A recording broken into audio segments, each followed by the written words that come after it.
voice to the voice of my brother, the ambassador of Turkey, in expressing our appreciation for the more than 50 countries that have signed this letter that we sent to the Secretary General, to the President of the Security Council, and to the President of the General Assembly, as has been required by the resolution of the General Assembly predicated on the historic advisory opinion of the ICJ.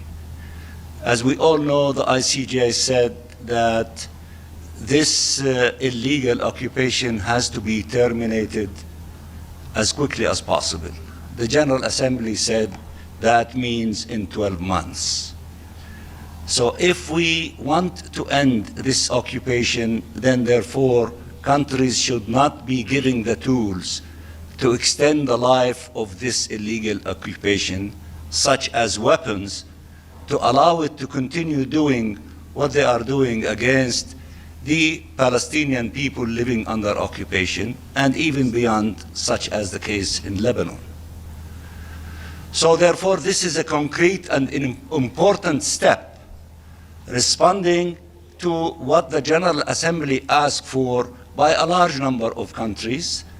And I know that countries in their national capacity have obligations, and they are in the process of sending their reaction to the Secretary General, and also groups, of how they can contribute to shortening the life of this illegal occupation and to bring it to an end as quickly as possible. This is one contribution in this regard, and it is also a contribution in saving lives.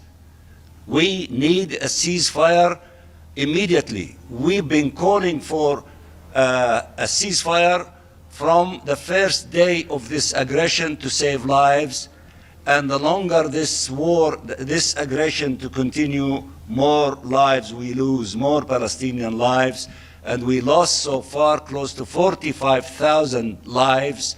Most of them are children and women, and more than 100,000 injured. Most of them are women and children, and tens of thousands perhaps are under the rubble. We were unable, to reach them. Of course, thousands of lives being lost, and the tragedy extended to Lebanon as well. So therefore, this is a contribution in this process. And we are continuing our efforts in order to see the implementation of that resolution of the General Assembly. So we are acting every day, we are acting every week, we are acting every month, and we will not stop acting and contributing our efforts until we see an end to this aggression, and to see an end to the killing of Palestinian civilians, and to save lives, and to force Israel to comply with the historic opinion of the ICJ, to end this illegal occupation, to end it as quickly as possible, so that we can implement the global consensus on ending occupation and the two-state solution, meaning the independence of the State of Palestine with East Jerusalem as its capital, so that we'll bring to reality the possibility of peace and saving lives and the two-state solution concretely on the ground.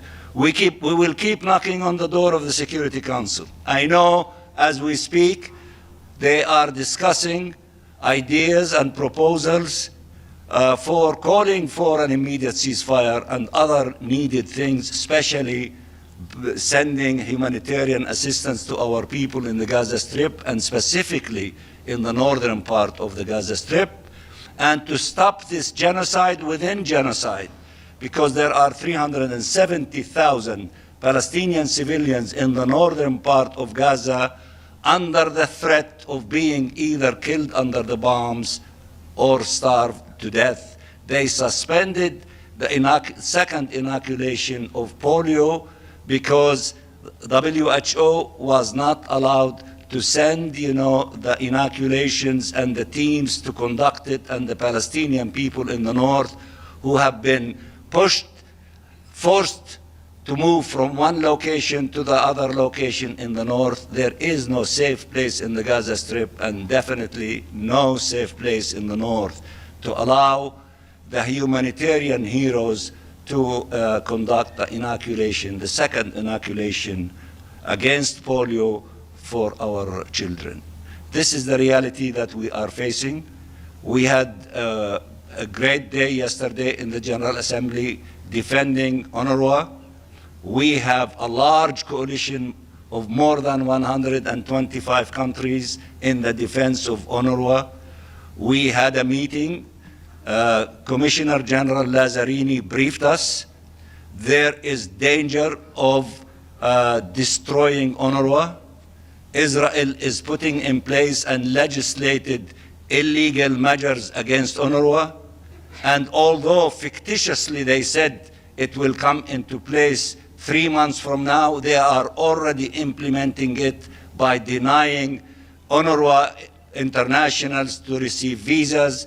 They're not allowing them to come to the occupied territories. They are denying them their rights and privileges, not allowing their shipment of food and whatever things that they bring into the occupied territory to serve the community of refugees. Therefore, they are implementing the illegal thing that they did, and we are discussing the next phase of our reaction in the General Assembly by resuming the 10th emergency session soon, where we will legislate the appropriate resolutions to stand against what the Israeli occupying authorities are doing. And we are working very closely with our friends from Norway who are with us in terms of going to the General Assembly also soon with an advisory opinion about a host of violations of international law as it relates to immunities and privileges, and also as it relates to UNRWA. So we will continue working every day, every week, every month, until we bring this tragedy that the Palestinian people are going through to an end, and to allow the Palestinian people to live in peaceful days, to try to attend to their wounds, to rebuild our society, to rebuild the Gaza Strip, and to allow the state of Palestine as an independent state to become a full member in the United Nations, and to open new chapters of our life, chapters of peace, chapter of living in peace and harmony with all of our neighbors in the region. And we are grateful for our brothers and sisters from the Arab group, from the Islamic group, from the African group, from NAM, from the European group, from the Latin American groups, from all the groups who have stood tall defending the Palestinian people here at the United Nations, whether in the Security Council or the General Assembly, until they allow the Palestinian people to take what belongs to them and what they deserve: independence, freedom, dignity in the free, independent state of Palestine, after we put an end to this aggression today before tomorrow. If you have questions, we'll be delighted to respond to them. Mr. Ambassador, will the election of Donald Trump as the next president of the United States, do you believe it will have, his election will have an impact on a ceasefire in Gaza and Lebanon, a halt to arms supplies, any other major impact?